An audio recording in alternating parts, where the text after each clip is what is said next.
എമിറേറ്റിലെ തൊഴിലിടങ്ങളിൽ AI സാക്ഷരത ലക്ഷ്യമിട്ട് പുതിയ പദ്ധതി ആവിഷ്കരിച്ച് ദുബായ് ഭരണകൂടം. അലിഫ് എന്ന പേരിൽ അറിയപ്പെടുന്ന സംരംഭത്തിന് ദുബായ് ഹെൽത്ത് ആണ് നേതൃത്വം നൽകുക.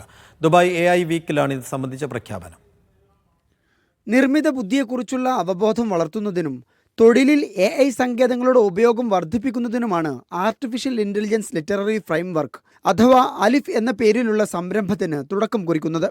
Muhammad bin Rashid University of Medicine and Health Science ആണ് ചട്ടക്കൂട് വികസിപ്പിച്ചത്. ദുബായ് കിരീടാവകാശി ഷെയ്ഖ് ഹംദാന്റെ സാന്നിധ്യത്തിലായിരുന്നു അലിഫിന്റെ പ്രഖ്യാപനം. പശ്ചിമേഷ്യ, വടക്കൻ ആഫ്രിക്ക മേഖലയിൽ ആദ്യമായാണ് ഇത്തരമൊരു സംരംഭം അവതരിപ്പിക്കപ്പെടുന്നത്. ആരോഗ്യം, വിദ്യാഭ്യാസം, ഗവേഷണം എന്നീ മേഖലകളിലാകും അലിഫിന്റെ ആദ്യഘട്ട പ്രവർത്തനം.